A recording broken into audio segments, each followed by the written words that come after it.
So I am going to talk about something called the personal fat threshold concept. And how do we start this off? It is no longer politically correct to poke fun or to make fun of somebody's race or religion, right, or their sexual orientation. It's no longer politically correct. All that stuff is off limits. But it's open season on fat people, right? It's always cool to crack a fat joke. It's always safe to make a comment about somebody's weight, about their size. Why? Because we assume that we can know everything there is to know about somebody's activity level and diet based solely on the size and shape of their body, right? Just by looking at a total stranger that we've never ever met before, we can tell what they eat, how much they eat, whether they exercise, how hard they exercise, right? No, of course not. Of course that's not right. That's totally wrong. So it's one of the most inspiring, interesting things you can do is stand anywhere along the route of a marathon, because you will see people of all shapes and sizes running that race, and I know it because I've done it. That's actually what inspired me to do it, was looking at all the other people doing it. Wow, if they can do it, I can do it. All shapes and sizes, all ages, you name it, people can finish that race. So it's not like it's just a matter of being fit. It's not just a matter of being like these skinny runners at the front of the pack, because I was way at the back of the pack, always with that poop out ambulance right behind me in close sight. Like, as long as I'm 10 steps ahead of that, I'm good. So it's, what it is this Vito Corleone? I don't even know his name. It's not personal, it's business, right? It's not personal. You want to bet this isn't personal? This is really personal. This stuff is really personal to anyone who's ever had a snide comment made about their size, who's ever had somebody make fun of them for their weight, who's ever had a knee-jerk wrong assumption made about them based solely on the size of their body. So it is very personal to me and to anyone else who's ever struggled with weight. So here is me at the Pittsburgh Marathon 2001, there on your, I guess that's your left. And, you know, I'm not obese, but I'm pretty chubby for someone who's about 100 yards from the finish line of a marathon. And I took up running, joke was on me, I took up running because I thought it would make me lose weight. Newsflash, learn from my lesson, let me be the example of what not to do. Running does not make you lose weight. Not even running a marathon, not even spending 4 or 6 months training for a marathon, joke was on me. Also, served in the Air Force. Being in the military doesn't make you lose weight. I mean, your body is still your body at the end of the day. So here's me, so that's with exercise, right? Running a marathon, being in the military, I was not inactive. But a couple of years later, here I am, eating very differently than I ate back then, when I was in the military, when I did the marathon. And I was still exercising, I'm not gonna lie, I was still exercising here, but what changed was my diet. What changed was the food. So, like I said, which person is healthier? Who's healthier? We have no idea.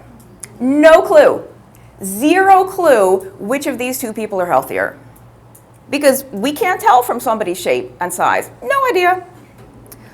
Now, any sort of theory, any hypothesis that attempts to explain things like type 2 diabetes, metabolic syndrome, cardiovascular disease, fatty liver, any, overarching philosophy that explains any of that has to account for a couple of things. First, and probably most importantly, it has to account for why all of these sort of cardiometabolic problems, health conditions, happen in people of all body weights, right? Diabetes, type 2 diabetes and obesity go hand in hand so often that they actually coined the word diabesity, right? Except not everybody with type 2 diabetes is heavy. There's plenty of thin, normal weight people who have type 2 diabetes, who have cardiovascular disease, who even have PCOS, who have high blood pressure.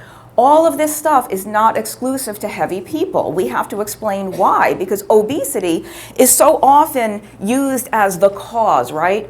Well, you have diabetes because you're so fat and lazy and you just sit around and eat all day. You have heart disease because you're just lazy, you know, or you're fat. You are fat, that's why you have PCOS. You are fat, that's why you have type 2 diabetes. That's the way the thinking goes, right?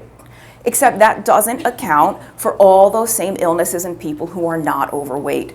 The second thing any satisfactory explanation has to account for is why some of these conditions, whether it's high insulin, type 2 diabetes, high blood glucose, fatty liver, all of these conditions improve very, very rapidly and very dramatically when somebody adopts a low-carb diet, does some fasting, or has bariatric surgery. Long before they've lost any substantial amount of weight, when they could technically still be classified as obese, their diabetes is already way better. The fatty liver is way better. Everything is way better. They haven't lost any weight yet. We have to explain, if obesity is causing those things, how do those things get so much better so quickly when the person is still obese? Third thing it has to account for is a condition called lipodystrophy, and I'll get into more detail later on, but lipodystrophy is a condition in which people are unable to store a lot of body fat. And I know everyone's like, can I have that? Like, can I catch lipodystrophy somehow? Can I drink it and be infected? This is not a condition you want. This is actually a terrible condition to have, and we'll get to why, but we have to explain why these people who are unable to store lots of fat have massive type 2 diabetes and massive metabolic syndrome. They cannot get fat, and yet they have these massive metabolic problems. A fourth thing that any satisfactory explanation has to account for is why low-fat diets do work for some people. What? Now, they didn't work for me, they probably didn't work for you, or we all wouldn't be here, but they do work for some people. What's up with that? How does that work? So, the personal fat threshold concept explains all of this really, really elegantly. And I do want to be clear that this is kind of a hypothesis. It's an idea. I don't know that this has been proven, but it just raises a lot of interesting explanations. It just explains a lot of this stuff really well. Now, what is the problem here?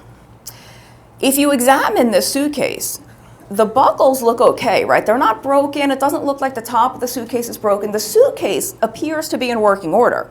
It's just stuffed, right?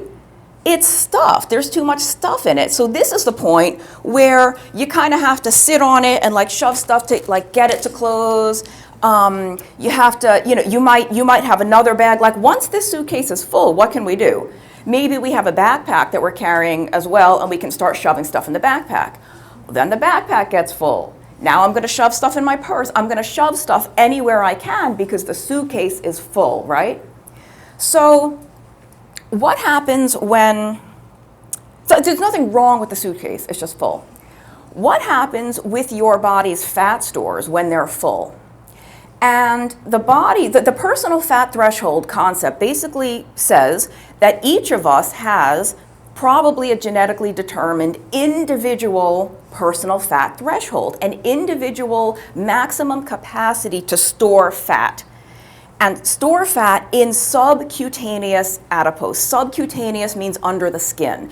That's the stuff in the upper arms, under the chin, the hips and thighs, the backside, the stuff we love to hate because we don't like the way it looks. But that is where your body is supposed to store fat. This is where fat is supposed to be, subcutaneous. Once that's full, once any of us has reached our own personal fat threshold, we are at max capacity in all these storage areas. Incoming energy, excess energy has to go somewhere else, right? Our suitcase is full. Now we're going to stuff it maybe in the muscles, right? Like if you have a steak, we prize marbled beef. It's got that fat running through because it's delicious, it's yummy, the fat is flavor. We now have marbled people, right? We have fat being stored in our muscles. We are not supposed to have fat in our muscles. You're supposed to have a little bit of fat interspersed with your muscles, but not a lot. And now we have marbled people. The other place your body will put fat is in and around your internal organs. This is called your viscera, right? You get eviscerated if some wolf tears you apart. So this is your viscera. This is why we call it visceral fat. When you store fat in and around the abdomen, in and around your blood sugar regulating organs, in and around your liver, in and around your pancreas. This is the very last place you want fat to be accumulating, but because you've reached your own personal fat threshold, your body has nowhere else to put it. It has to shove it somewhere. Your suitcase is full. Now, I really have come to not like the phrase insulin resistance anymore. Because what does it even mean? First of all, nobody can even agree on what it means. And it's kind of a nebulous phrase, right? This suitcase is not clothing resistant, it's full. There's nowhere else for the stuff to go. That's what happens with your fat cells, with your fat tissue. It's not resistant to insulin, it's full. So it doesn't matter how much insulin is there, there's nothing your fat cells can do about it. They're not resistant, they are full. So, and the word, I prefer the term chronic hyperinsulinemia. Chronic means what? All the time, frequently. Hyper, high, insulinemia, in the blood. That phrase tells you, literally in the phrase itself, what the problem is. Chronic hyperinsulinemia, your blood level of insulin is too high too often. What's the solution? Bring your insulin down. If you're insulin resistant, what the H does that mean? Maybe I need to make them more sensitive. Maybe I need to overcome this resistance. Like, insulin resistance tells us nothing. And so when you have room in your subcutaneous adipose, no problem. You don't need a whole lot of insulin to store fat, to store incoming energy, because that's where it's supposed to go. No problem. Here's a sprinkle a little bit of insulin, fat's going in, no problem. Once this is full, because your body doesn't want to put fat in your muscles, and your body doesn't want to put fat in your liver and pancreas, it takes a lot more insulin to shove it in there. Your body's like, it's got nowhere else to go. I know you don't want it, liver, but guess what? Everything else is full. You will take that fat. Pancreas, you will take that fat. That's what that big, big signal of insulin is doing, because it has nowhere else to go. So this is, let's see, there's a guy named Keith Frayn who does a lot of research on this. It's kind of fascinating. And I guess what we want to say is, your fat tissue, your normal subcutaneous adipose fat storage is like a buffer. It's buffering that incoming energy. It's only when it's lost the buffering capacity because it's so full that we start to have problems. This is when the insulin starts to rise. This is when the fat starts building up in the organs. So Keith Frayn says, the net effect of all this is as though your adipocytes, that's a big fancy word for fat cell, your fat cells are full up and resisting further storage because they're stuffed. In the postprandial period, that means after you eat, there's an excess flux of circulating fat that would normally have been absorbed by your adipose tissue, by your butt, by your hips and thighs. But this situation leads to fat deposition in other tissues because your fat cells are full. Accumulation of triglycerides in the muscles and liver is associated with the insulin resistance. Your insulin has to be high. Pancreas, you will accept that fat. Liver, you will accept that fat. And I'm going to make insulin so high that you have no choice but to accept it. And guess what? This was only written in 2001. Sorry it took us 18 years to catch on, Dr. Frayn. Now, can we agree that the body mass index is a useless concept? I mean, it's like not totally useless, it's mostly useless. Why? Body mass index takes into account only two things, right? Your height and your weight. Your height and the physical force of Earth's gravity upon the being of your physical body. That is what weight is, height and weight. It tells you absolutely nothing about your body composition, how much fat you're carrying versus how much muscle, how much bone, how much water. It tells you nothing. It certainly doesn't tell you how healthy you are. Now the thing is, on a population level, where the BMI is useful is in large group, comparisons over time among a group or comparisons between large groups.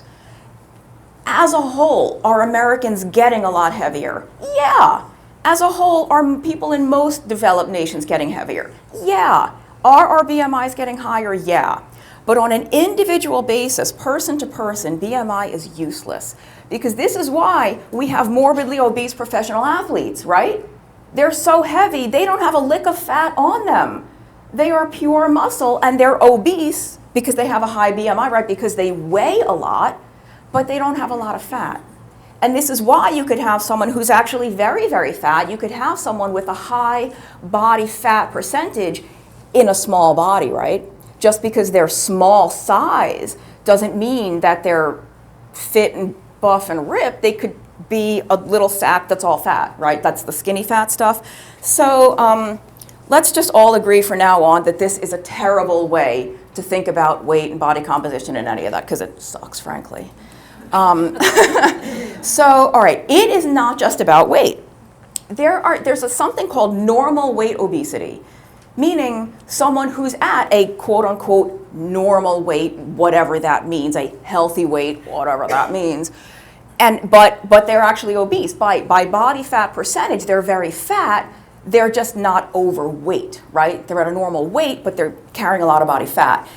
And the opposite of that is the metabolically healthy obese people. These are people who are carrying lots and lots and lots of body fat. And you look at their blood work and you're like, whoa, this person's perfectly healthy.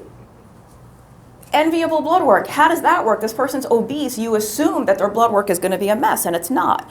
So the normal weight obese is, and they use these phrases in the medical literature. Like, I didn't make this up. This is a known thing. This is a known thing that you could have someone who has a small body and very, very fat, and you can have a very, very fat person who's totally healthy on the inside. So this is kind of the skinny fat or the TOFIs, the thin outside fat inside people, versus the metabolically healthy obese people who are overweight or obese by BMI, but they're not, they're healthy.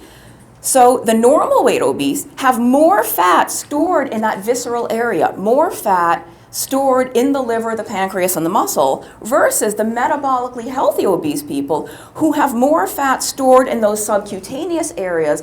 Because these people have a high personal fat threshold, they have a large capacity to store fat where that fat is supposed to be stored. They don't need to store it in the pancreas and in the liver, so they remain metabolically healthy. What wrecks the blood work, what wrecks the blood sugar control and the level of insulin is that fat in that visceral area. And so oddly enough, these people who are at a normal weight, and I always use quotes when I say normal weight because there is literally no such thing as a normal weight, not in my opinion anyway. So these people have increased risk for all that type 2 diabetes stuff, cardiovascular disease, fatty liver, all that cardiometabolic stuff. Even though they're at a lower weight, they're just over fat. Contrast that with the metabolically healthy obese people who have decreased risk for all that stuff. They actually call it the obesity paradox. You can Google that, you can look it up on PubMed, they have papers about it. But when you think about it from the perspective of a personal fat threshold, this is not paradoxical at all. Just like there's no French paradox, there's no Spanish paradox, because guess what? Butter and cream and cheese they don't kill you. So that's not a paradox. And carrying a ton of body fat, yet being totally healthy on the inside is not a paradox when you look at it from this perspective. So what are the diagnostic criteria for metabolic syndrome include 5 things. You don't have to have all 5. You can have 3 out of the 5 or be taking medication for them.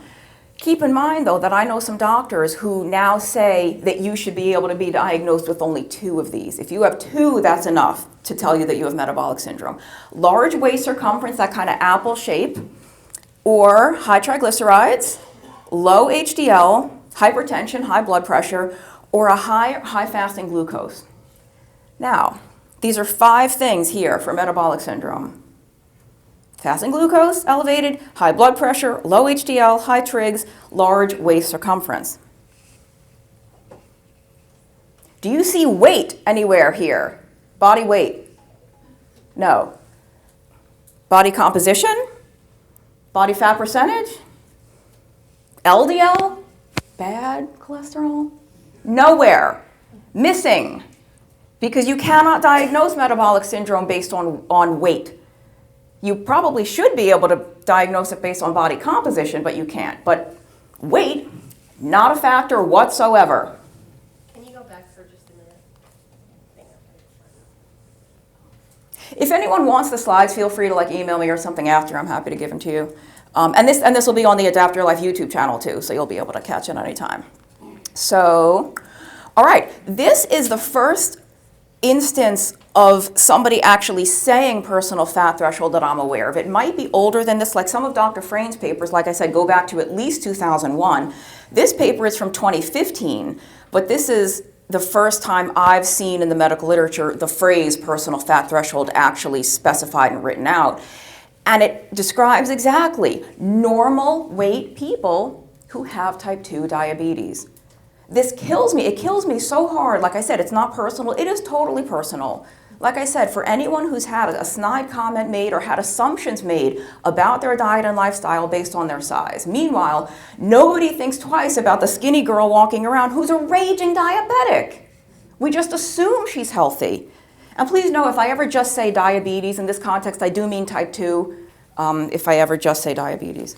So why, one of the things I said any satisfactory explanation has to account for is why we see very, very quick reversals or remissions, whatever you want to call it, of some of these metabolic illnesses long before people have lost a substantial amount of weight. They could still technically be classified as obese, and yet they're off their insulin. They could no longer be diagnosed as diabetic based on their blood sugar or oral glucose tolerance test.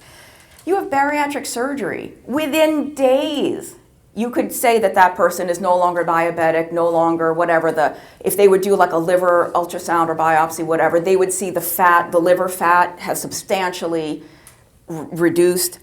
And again, the person is still obese. People who have bariatric surgery, a couple of days later, they might still have 300 or 400 pounds to lose. And yet, their health is so much better. Fasting, same thing, right? Jason Fung fasts people. Some of his patients don't even do a low-carb diet. They can reverse a lot of these problems just with fasting, and they could still be obese. And we all know, low-carb or keto. It's the beautiful thing about low-carb or keto, because first of all, not everyone who even does a ketogenic diet starts out overweight. It doesn't have to be a weight loss diet. It could be a reversing fatty liver diet, a reversing type 2 diabetes diet. It does so many other things. So, and I so often get clients, I've been doing keto for 5 minutes, why haven't I lost any weight? I stopped eating sugar yesterday, why am I still obese? Like, it doesn't work that quickly, but I tell people, and we're gonna talk later about how to break some fat loss stalls, but when people, like 90% of the people write to me because they're already doing keto and they're stalled or the weight loss is just really slow. And one of the things I remind them of first is, listen, even when your weight isn't changing, good things are happening on the inside. So sometimes you have to be patient. You have to trust that this diet is so powerful and so good for so many other reasons besides fat loss, that even when that DAMN scale is not moving a centimeter, you are getting healthier on the inside.